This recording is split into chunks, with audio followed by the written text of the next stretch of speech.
There is a kind of man the modern world has forgotten how to make. Not the man who talks about sacrifice, not the man who posts about discipline, the man who was forged in fire so complete, so total, that by the time it was over, he could no longer remember what he had felt like before the burning began. Sparta made that man, and then Sparta destroyed him. This is the story of Nicias, a warrior, a husband, a father, a servant of the state so loyal, so absolute, that his loyalty became the very instrument of his undoing. This is not a story about battles. It is not a story about glory. It is a story about what a man loses when he gives everything to a system that was never designed to give anything back. It begins as all Spartan stories begin, with fire. The year is 490 BC. The hills above Sparta are dry and brown in the late summer heat, and the cicadas are screaming in the olive trees the way they always scream at the end of things. Nicias is 18 years old, and he is standing in the training yard for the last time. He does not know it is the last time. He thinks it is a beginning.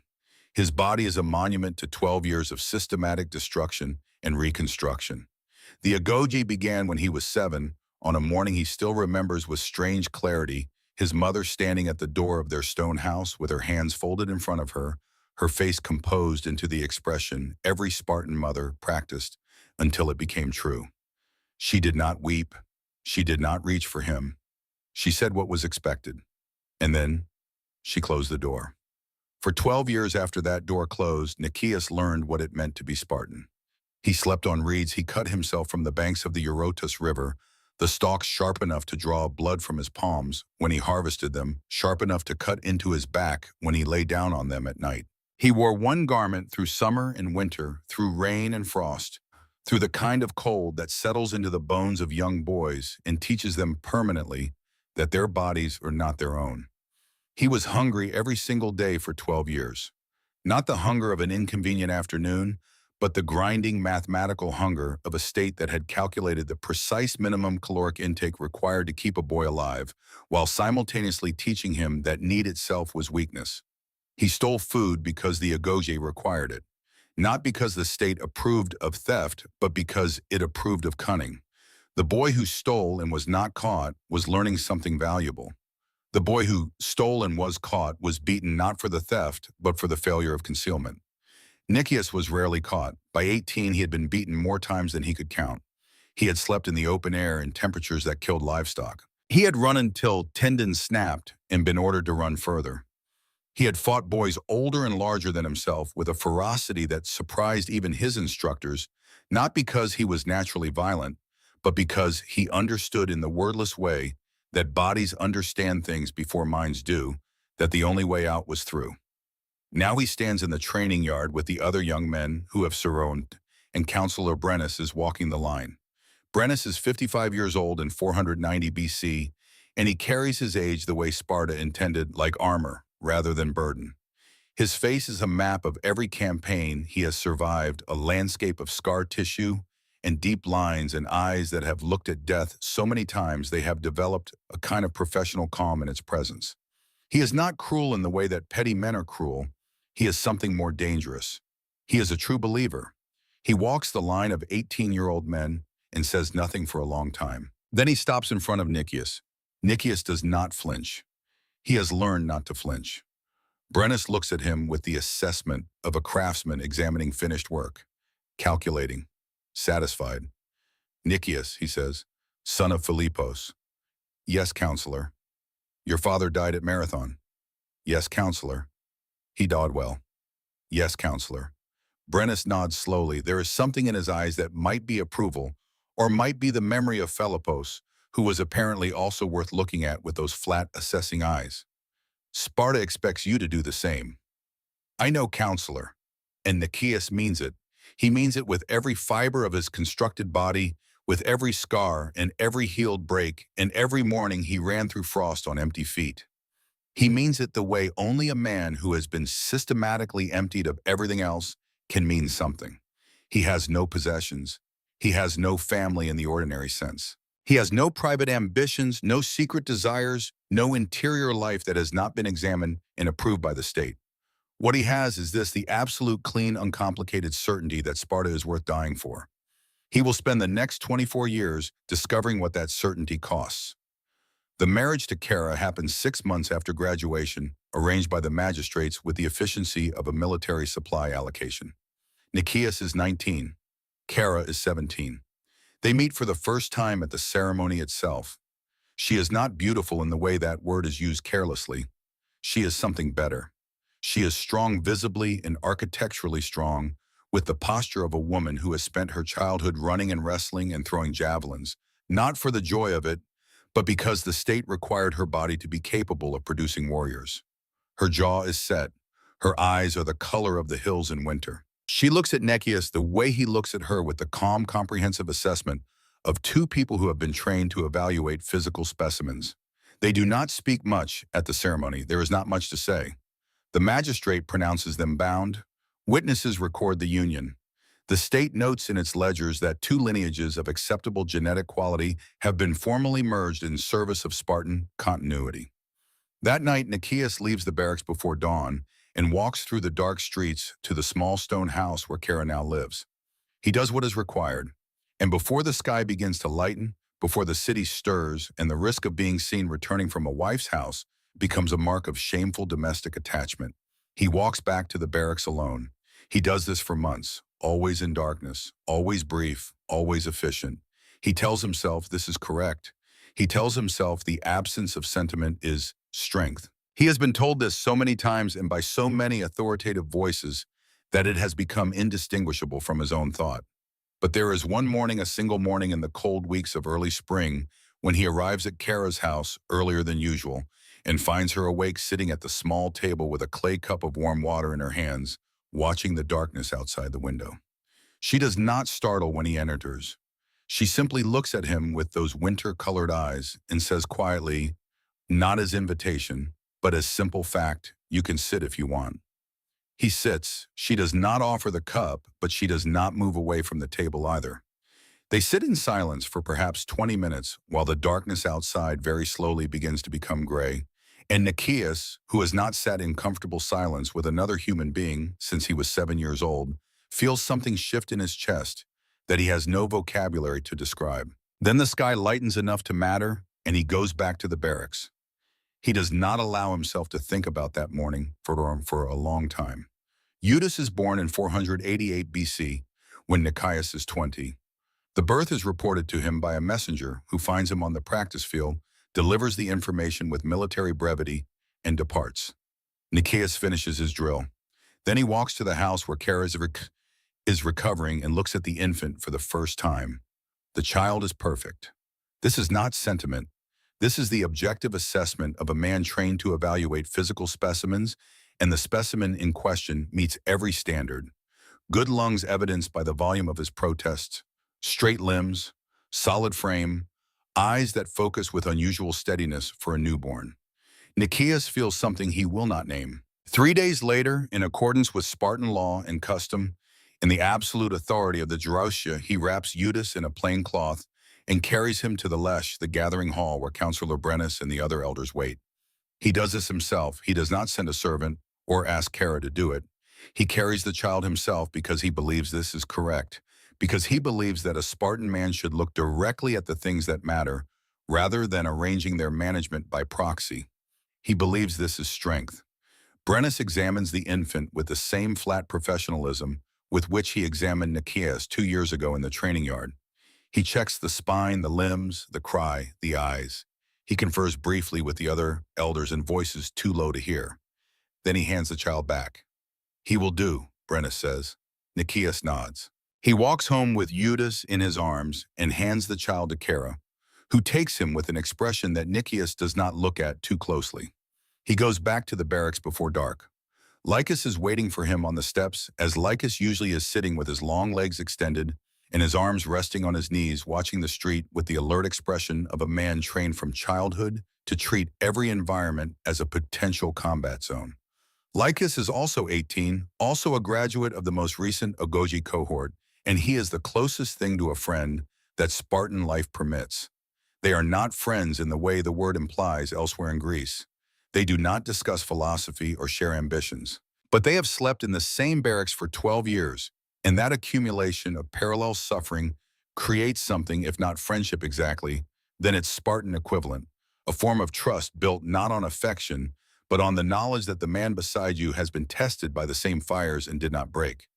Lycus has a son too, born 2 weeks before Eudes, a boy named Aaron. He passed, Nicias says, sitting down beside him. Mine too, Lycus says. They sit in silence for a while. I carried him myself, Nicias says. Lycus looks at him. Why'd you say it? Nicias thinks about it. It seemed right. Lycus nods slowly. He is quiet for another long moment. Then what did it feel like carrying him? Nicias considers this question more carefully than he would like to. It felt like carrying something important. Yes, Lycus says. Just that. Yes. Neither of them says anything else. The stars come out over Sparta, and two young warriors sit on the steps of a barracks and think about their sons, and neither of them has the language to say what they are thinking because the language was taken from them at age 7 and was never returned. 2 years later, Nicias is summoned to a meeting with one of the magistrates, a man named Dion, who handles the administrative machinery of what Sparta calls civic reproduction management. Dion is brisk and practical and entirely without embarrassment, because in his world, there is nothing to be embarrassed about. There is a warrior, Dion explains, a man named Calix, strong enough, loyal enough, adequate in every measurable respect. But Calix's wife has produced one child who survived the Lesh inspection and two who did not. The Gerousia has assessed the bloodline and determined that the problem is generational, not individual, that the genetic inheritance of Calix's particular line requires supplementation from a stronger source. Nicias listens to this. Calix has agreed, Dion continues. It is considered an honor in his household. Nicias's lineage, his own demonstrated qualities, his father's record at Marathon, all of these make him an appropriate contributor. The contribution will be made on a schedule Dion will provide. Calix's wife is named Petra. Nicias says nothing for a moment. Then he says, does Petra agree? Dion looks at him with the mild confusion of a man who has been asked whether a plow agrees to plow. The household has agreed, he says. Nicias nods. He takes the schedule. He walks out. On the way back to the barracks, he passes Lycus in the street. Lycus looks at his face. What happened? Lycus says. Nicias tells him. Lycus is quiet for a moment. Then he says carefully, how do you feel about it? It's my civic duty. That's not what I asked. Nicias looks at his friend. In 12 years of barracks life and a further 2 years of service, Lycus has asked him perhaps 100 questions. Most of them were tactical or practical. This one is neither. Nicias is not sure he has been asked a question like this since he was 7 years old and still lived in a house with his mother back when questions like that were still considered appropriate. I don't know, Nicias says finally. And because this is Lycus, and because the stars are out again and the street is empty, I don't know how I feel about any of it. Lycus nods. He looks away down the street toward the dark hills. There is something working behind his eyes, something that has been working there for months, though Nicias has not yet learned to read it. Sparta comes first, Lycus says quietly, not as conviction, as a test of the words in his own mouth. Yes, Nicias says automatically. Sparta comes first. Lycus nods again, slowly, as though Nicias has confirmed something he was hoping would be contradicted. Get some sleep, he says and walks away. The words stay with Nicias, not the content of them, which is simply the oldest truth of their world, but the way Lycus said them with the careful measuring tone of a man calculating the distance between what he believes and what he is willing to keep believing. He does not understand that tone yet. He will. The year is 481 BC. Nicias is 27 years old, and he is standing in the courtyard of his wife's house at dawn on the morning that will end the first and only life his son has ever known. Eudes is 7 years old. He stands in the courtyard with his small bundle of approved possessions, which is to say almost nothing, and he is looking at his father with the expression of a child who has been prepared for this moment by a lifetime of preparation, and still finds on the morning of it that the preparation was not quite sufficient. Nicias looks at his son. He has seen Eudes perhaps 40 times in 7 years. This is not unusual for Sparta. This is in fact the system functioning exactly as designed because sustained contact between parents and children creates the kind of attachment that weakens loyalty to the state. Nicias knows this. He has always known this. He has always believed it. He looks at Eudes, and his son looks back at him, and Nicaeus feels something in his chest deep in the structural material of the man he has spent 20 years constructing, something that feels less like an emotion and more like a load-bearing wall beginning very quietly, very slowly to develop its first crack. "You know what this is," Nicaeus says. "Yes, father. It is not a punishment. I know. It is the making of you." Eudes nods. He is 7. His jaw is set in a way that reminds Nicaeus of Kara, of that morning at the table with the clay cup of warm water, of the face of a person who has learned very young that composure is a form of armor. He is his mother's son in this, which means he is Sparta's child, which means he is in the only way that matters Nicias's son entirely. Nicias places his hand briefly on the boy's head, just for a moment, just the weight of a hand, no more than that. Then he steps back, and the state's men come forward, and Eudes walks away with them without looking back. Nicias stands in the courtyard until they are out of sight.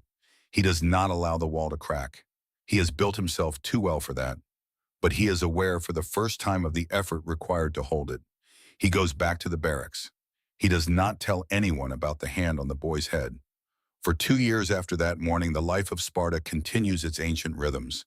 Nicias drills, he trains, he fulfills his civic obligations with the efficiency of a man who has replaced feeling with function so thoroughly that sometimes in the gray hours before dawn, when the barracks are still and the other men are sleeping, he is not entirely sure where the mechanism ends and the person begins. But Lycus is changing. It happens gradually in the way that a man who has decided something changes before he has admitted to himself that he has decided it. He begins missing optional drills. He begins asking questions in briefings, not tactical questions, the kind that demonstrate military intelligence, but philosophical ones, the kind that demonstrate a mind pulling at the foundations of its own architecture. Why does the state require this particular sacrifice and not another? Who decided the inspection standards, and by what authority? What would Sparta be if it had chosen differently at the beginning? These are not Spartan questions. Spartan questions are operational. These are the questions of a man who has begun quietly and perhaps irreversibly to step outside the system that built him. Nicias notices. He says nothing because saying something would require him to have an opinion about what he is seeing, and having an opinion would require him to examine his own foundations alongside Lycus's, and he is not ready for that. One evening, Lycus finds him on the practice ground, after hours, and sits beside him on the stone bench without asking. "I'm done," Lycus says. Nicias looks at him. "Not today, not tomorrow, but I'm done." He looks out at the empty training ground, the packed earth worn smooth by decades of men being made into instruments. Aaron goes in next year, 7 years old, and I keep thinking about what we said that night, that it felt like carrying something important. "It is important," Nicias says, "to Sparta." "To Sparta," Lycus repeats. "Yes, Sparta comes first. That's what you said. That's what we both said." He pauses. "I don't believe it anymore." Nicias is quiet for a long time. The stars are coming out, the same stars that came out the night they sat on the barrack steps and talked about their sons without having the words for what they were feeling. "What will you do?" Nicias says finally. "I don't know yet," Lycus says, "but I wanted you to know. Before." He stands up and walks away, and Nicias sits on the stone bench in the growing dark, and he does not follow him, and he does not report him, and he tells himself this is because there is nothing yet to report, that a man's private doubts are not a crime, that the words spoken between two warriors on an empty practice ground in the dark are not the business of the Gerousia. He tells himself this. He is not entirely sure he believes it. Kara is sick for the first time in the winter of 478 BC. It is not serious at first. A cough that lingers. A pallor that concerns her neighbors, but not initially the physicians who attend to Spartan women with the same detached professionalism with which veterinarians attend to horses. She is strong, they say. She will recover. Women of her constitution are not susceptible to ordinary illness.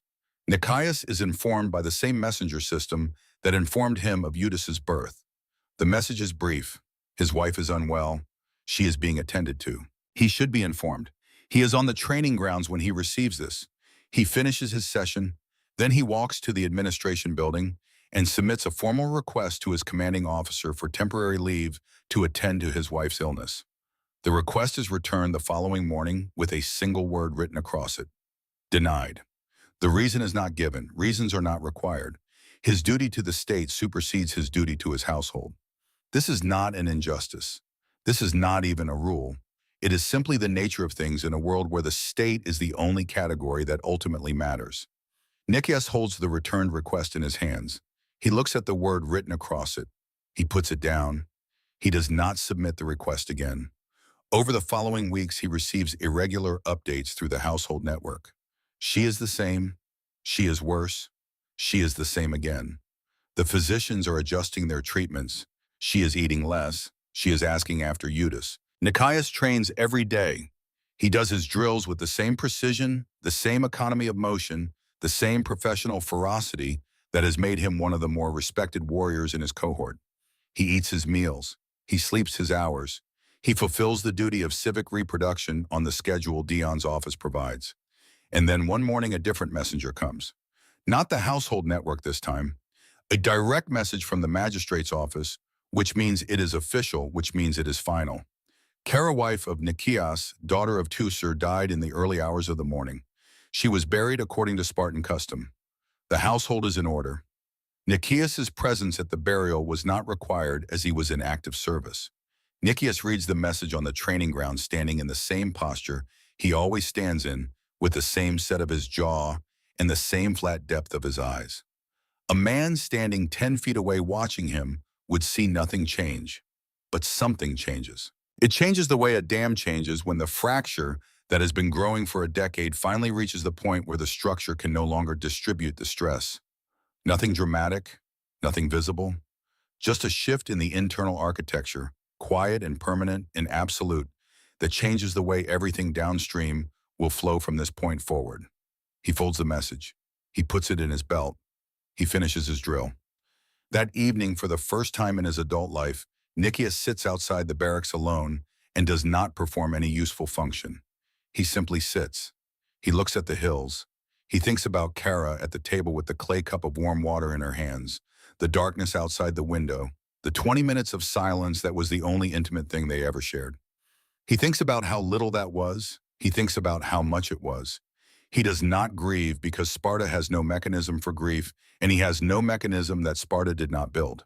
But he sits very still in the growing dark, and he allows himself for the first time since he was a child to want something that the state cannot provide.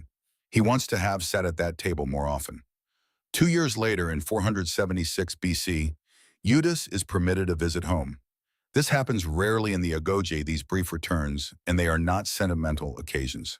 They are assessments, opportunities for the family to observe the progress of their contribution to Sparta's warrior class. Eudes is 12 years old.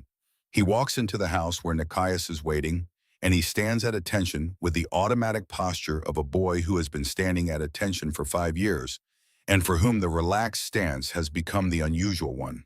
He is thinner than Nikias expected. His eyes are older than 12 in the way that agoge boys' eyes are always older than their years, not with wisdom exactly, but with the gravity of someone who has learned that comfort is not coming. Father, Eudes says, and then corrects himself. Sparta does not really use the word father in formal settings, and formal is the only setting Eudes now inhabits. Sir, the word lands on Nikias like a stone dropped from a great height. Eudes, he says. They sit across a table from each other. Not the same table where Kara used to sit, that table is gone. Now the house has been reconfigured by official necessity. A different table. They sit at it the way two men sit when they have been told by the same authority to produce an interaction. And Nikias looks at his son, and his son looks back at him, and Nikias understands with a clarity that is almost physical that the boy across from him does not know him. Not in the way that matters, not the way a son knows a father. Nikias thinks about what to say. He has been trained for 12 years in the agoge and another 10 in active service. And in all of that training, there was not a single lesson on how to speak to a child who has been made to call you sir. He picks up a short blade from the table, a practice knife, and holds it out to Eudes. Show me your grip, he says. Eudes takes the knife. His grip is good. It is in fact better than good. The boy's hands know what they are doing. Your instructors have been thorough, Nikias says. Yes, sir.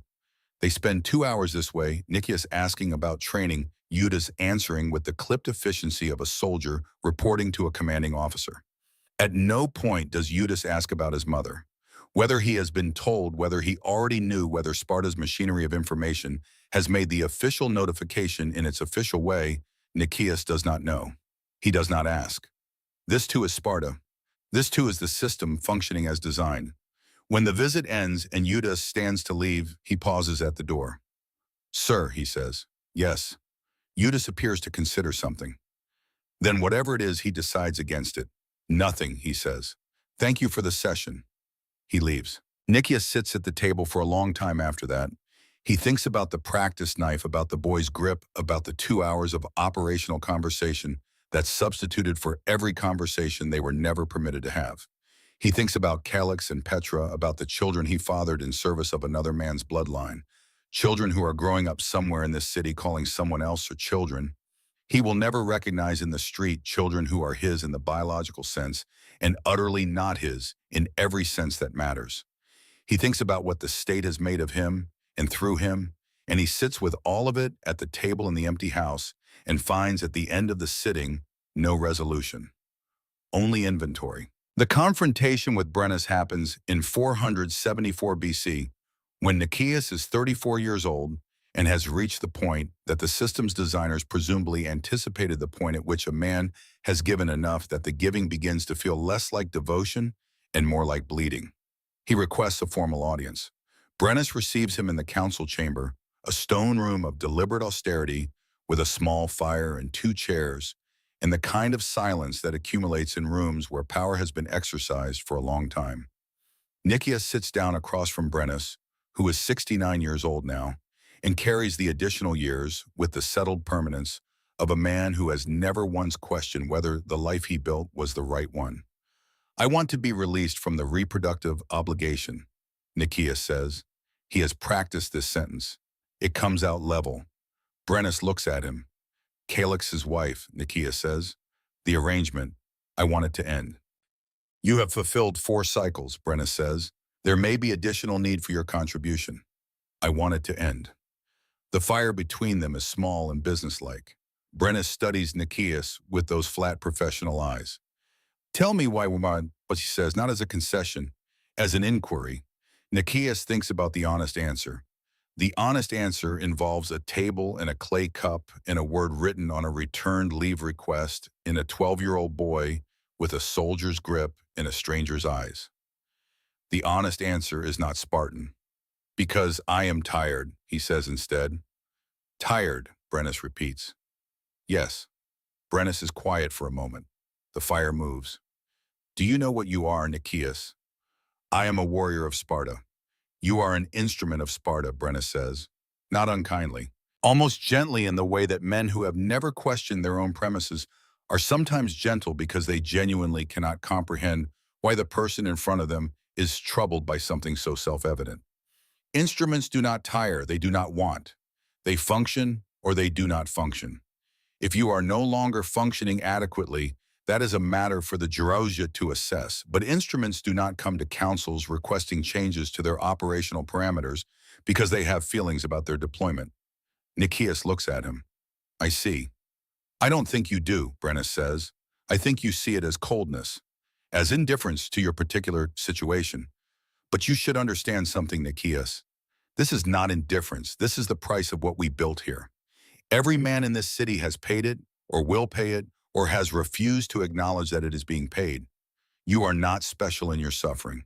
You are not unique in what you have lost. You are Spartan, which means your losses are the foundation of our strength." Nicias stands up.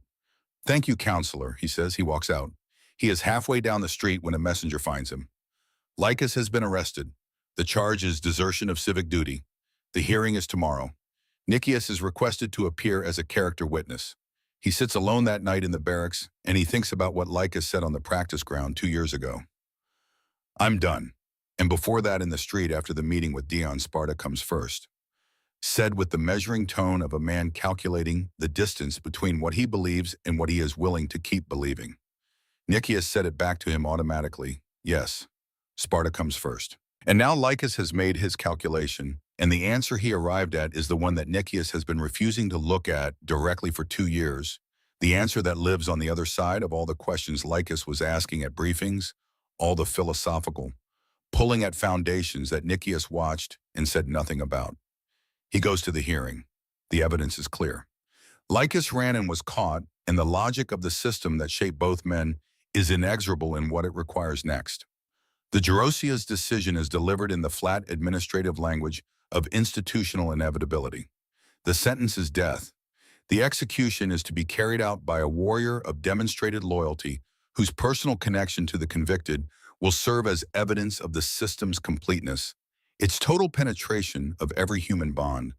The name selected is Nicias. He stands in the execution yard and Lycus is brought out, and Lycus looks at him with the eyes of a man who has known this was coming, who perhaps planned it this way, who perhaps chose to be caught rather than to keep running, because he understood that a Spartan who runs is not actually free, only absent. Say it, Lycus says quietly. Nicias looks at him.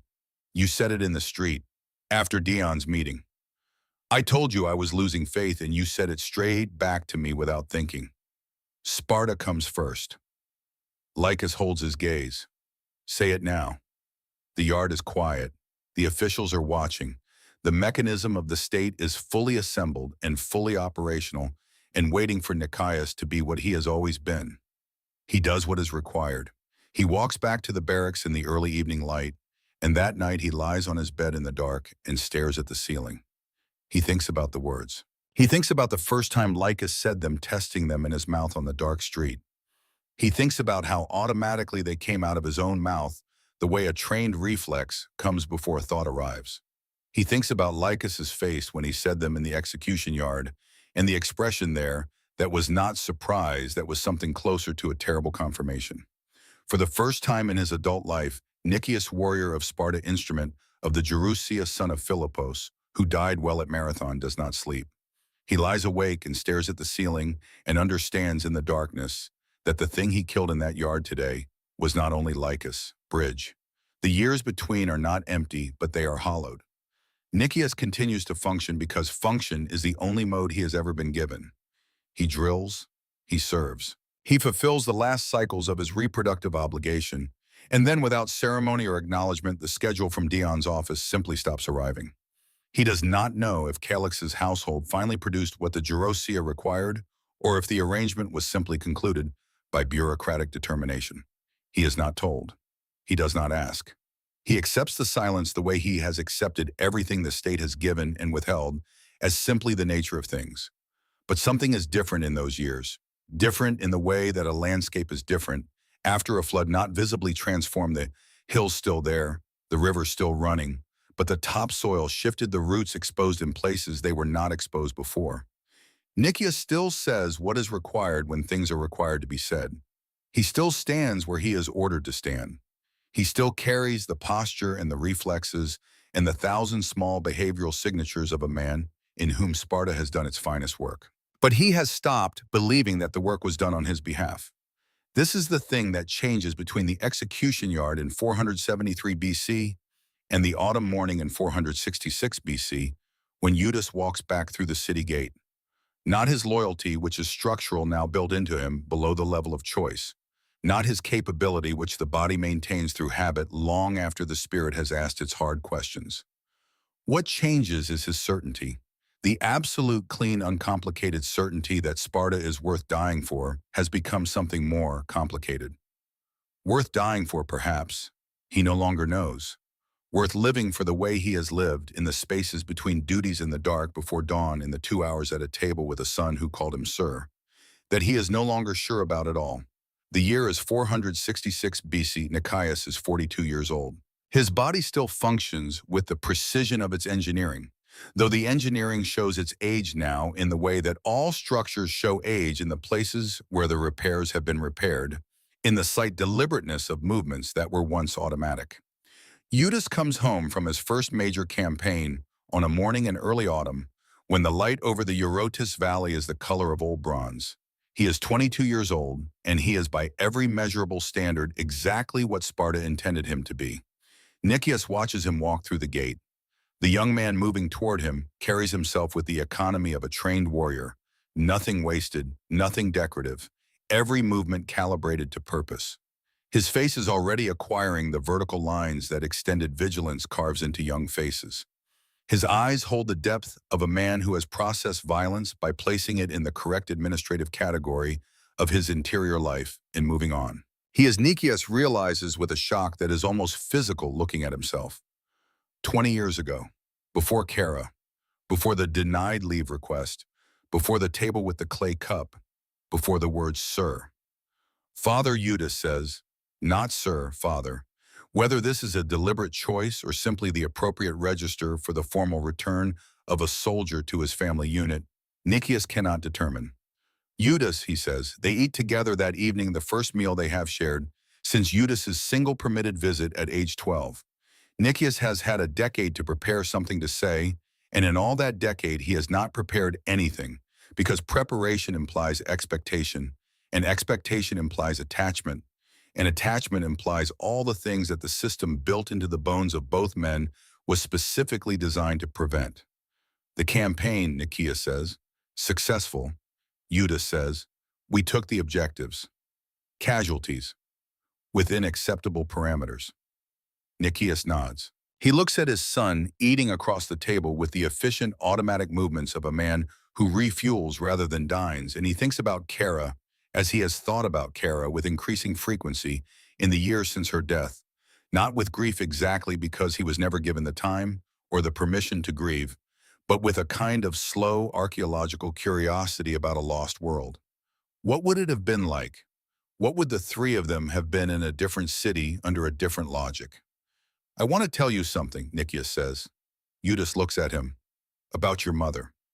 The expression on Eudes's face shifts by a degree that only a man who has been studying it for 22 years could detect. She died while you were on campaign, he says. I was informed. I know, that's not what I want to tell you. Eudes waits. There was a morning, Nicias says. He stops. He is not good at this. He has never been trained for this, and the untrained version of him that would have been good at it was handed to the state at age 7 and largely disassembled. But he continues, before you were born, I arrived at the house early before she expected me. She was awake, sitting at the table. She had warm water in a cup. It was cold outside. She said I could sit. Eudes is very still.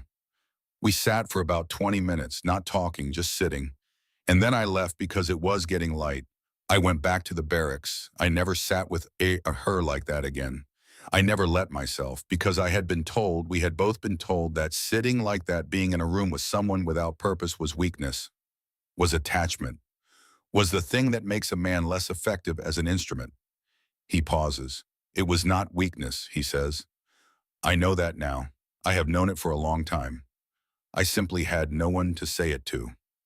Eudes looks at his father for a long moment. His face is the face of a man receiving information that is structurally incompatible with the building he has been living in for 22 years. He does not know what to do with it. The incompatibility is too large for one dinner table to resolve. But he does not look away, and he does not dismiss it. And for Nicias, who expected nothing, this is an extraordinary amount. The message from Brennus's household comes the following week. The counselor is dying. He is asked to see Nicias. Nicias does not want to go. He goes. Brennus is in a small room in the house of his kinsman, lying on a bed that looks approximately as comfortable as the agoge sleeping surfaces they both graduated from. He is 79 years old and has been reduced by illness to something closer to the truth of him than the political armor usually permits. He, as Nicias sees for the first time, simply a man. Old and finished and afraid in the way that all men are afraid when the account is being settled and the numbers are being examined. He opens his eyes when Nicias enters. Sit down, he says. His voice has lost the quality that used to fill council chambers.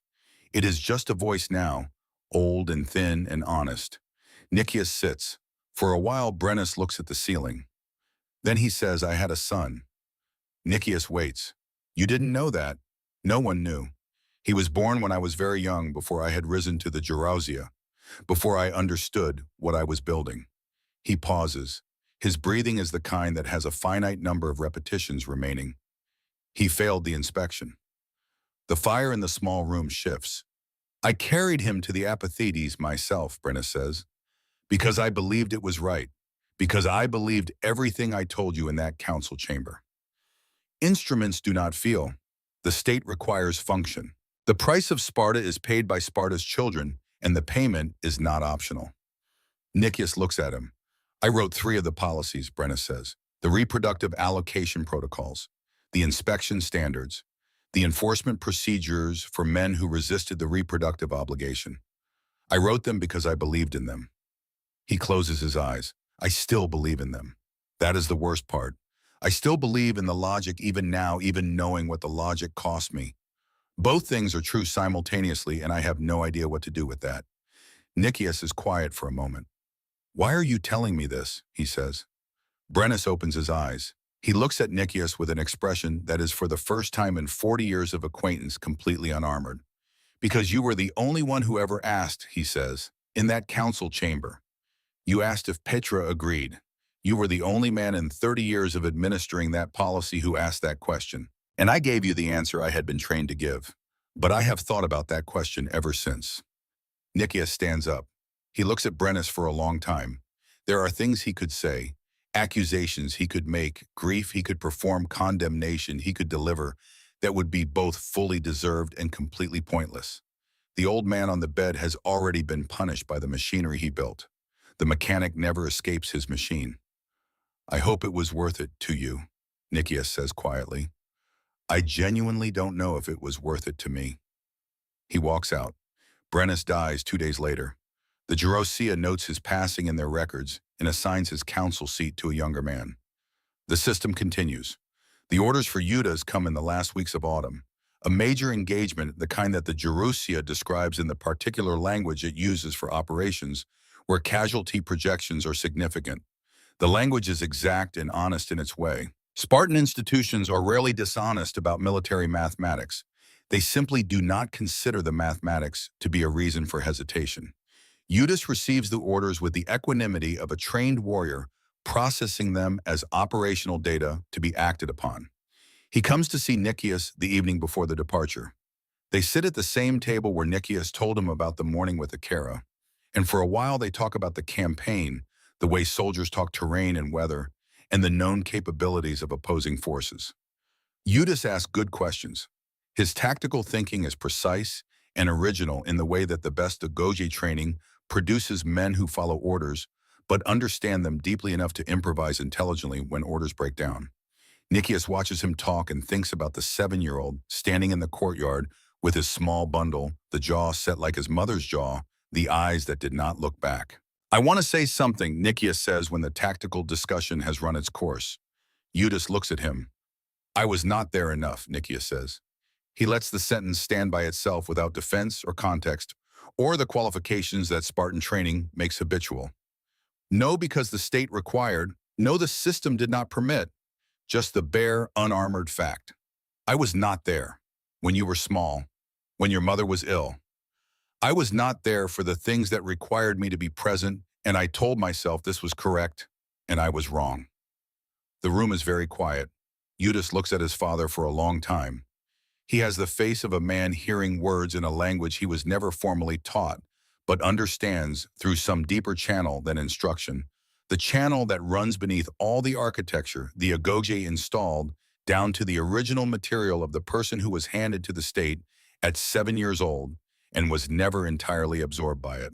I know, Judas says, 2 words, unelaborated, not an accusation, not a forgiveness, simply the acknowledgement that the statement is true, that it has been known to be true by both of them for a long time, and that the knowing has been part of the structure of their relationship, the way an old fracture becomes part of the structure of stone. It runs through defining the shape without ending the stone's usefulness. Nicias nods. They sit for a while longer. They do not talk about the campaign again. They do not talk about Kara or Lycus or Brennus or any of the large things that have accumulated over 42 years of a life lived inside a system that was never designed for large things. They simply sit, 2 men at a table, in something that is not quite peace but is closer to it than either of them has been in a very long time. In the morning, Nicias walks to the city gate to watch the column form up. He finds a position on the stone wall where he can see clearly, and he watches the warriors assemble in the early light with the precision of men for whom formation is a physical reflex. He finds Eudes in the column without difficulty. His son stands in the line with the same economy of motion. Nicias watched him walk through the gate with a week ago the same calibrated stillness of a trained instrument. And Nicias thinks watching him about that word, instrument, about Brennus using it in the council chamber with such certainty, such genuine conviction, that the word was complete, that it captured everything necessary about what a Spartan man was. What Brennus never understood, what perhaps neither of them fully understood until this moment, is that instruments do not know they are instruments. The boy who was handed to the state at 7 and shaped by 12 years of systematic pressure and another 15 of active service is still beneath all of that engineering the boy who was handed over. Still the person who existed before the shaping began. Still capable in some fundamental and inarticulate way of standing in a column on an autumn morning and being something more than the sum of his military specifications. The column begins to move. Nicias watches his son's back as the formation passes through the gate and onto the road beyond. He watches until the last man in the column has passed through and the gate stands empty and the sound of ordered marching has faded into the distance. He does not say the words. The famous words, the words every Spartan mother and father is supposed to say, the ritual invocation that is passed down through generations as the distilled essence of Spartan values. Return with your shield or on it. He does not say them. He said them to Lycus once in a different form on a different morning, and he knows now what those words actually mean. They mean that the person you love is required to mean less to you than the state. They mean that even at the moment of possible final parting, the correct response is a slogan. Nicias has said enough slogans. He stands at the empty gate for a while after the column is gone. Then he walks back through the city to the house that has been his official residence for 23 years, the house where Kara died while he was on campaign, the house where Eudes stood with his small bundle at 7 years old on the morning Nicias placed a hand briefly on his head. He sits down. The house is very quiet. There are no duties waiting, no civic obligations scheduled, no training requirements, no reproductive allocations, no council summons. For the first time in 42 years, Nicias sits in a room with nothing required of him. He looks at his hands. The hands of a Spartan warrior are a kind of autobiography written in scar tissue and old muscle and the permanent calluses of decades of grip. He looks at them and he thinks about everything they have done, everything they have held, everything they have let go of. And he asks the question that he has been building toward for 42 years without knowing it. Was it worth it? He sits with the question. He does not answer it quickly because the quick answer is either the trained answer or the broken answer. And he is tired of trained answers and not yet ready to be broken. He sits with it the way he sat with Kara at that table 23 years ago, in the darkness before dawn, without agenda, without function, just present with something too large and too quiet for easy words. He does not reach a conclusion, but he does not look away from the question either. And after 42 years of a life built on the principle that looking away from difficulty was the only way to survive it, the decision not to look away feels in its small and private way like the most Spartan thing he has ever done. Sparta will reach its greatest military power in 404 BC, 38 years from this autumn morning, when a warrior sits alone in a stone house and looks at his hands. It will conquer Athens. It will stand at the apex of the Greek world and survey a dominion purchased with exactly the kind of human currency that Nicias spent his entire life paying. And then in 371 BC at the Battle of Leuctra, a Theban general named Epaminondas will destroy the Spartan army with a tactical formation so elegant, so simple that military historians will spend the next 2 millennia studying it. The Spartan force at Leuctra numbers fewer than 1,000 citizen warriors. At the height of Spartan power, that number had been 8,000. They did not lose those 7,000 men to enemy armies. They lost them to their own system. The mathematical reduction of the Spartan warrior class, the phenomenon the Greeks called oliganthropy, the shortage of men, was the direct result of policies built on the precise logic that Brennus explained to Nicias in the council chamber. The eugenics programs, the removal of children from families, the systematic destruction of domestic attachment, the criminalization of childlessness, the reproductive allocation protocols. All of these things implemented with brilliant efficiency over generations produced a population of men who were the finest individual warriors the ancient world had ever seen, and who generation by generation produced fewer and fewer children, not because they were physically incapable, because the system had removed from them with extraordinary thoroughness every reason to want to continue it. The men trained to feel nothing about their families felt nothing about their families. The men trained to view children as civic instruments rather than as human beings, they loved produce fewer civic instruments. The men told from age 7 that attachment was weakness, learned eventually not to be attached to anything, including Sparta itself. The perfect weapon destroyed its own maker.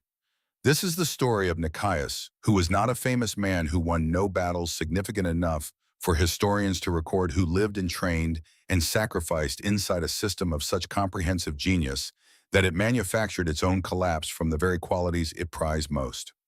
He was loyal beyond the capacity of loyalty to sustain itself. He was obedient past the point where obedience and dignity can coexist. He was an instrument for so long and so completely that the man beneath the instrument had to conduct his most fundamental conversations, his most necessary acts of connection, in the brief dark windows between duties at tables before dawn, at city gates after columns had passed. He may have been the last man who asked whether any of it was worth it and actually waited for an honest answer. The answer, if there is one, lives in the silence between Eudys's footsteps on the road out of the city. It lives in the 20 minutes at a table before dawn.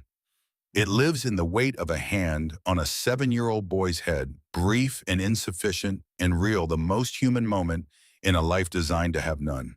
Whether that is enough is a question that every man in every age in every city that has ever demanded everything and promised meaning in return must eventually sit alone and answer for himself.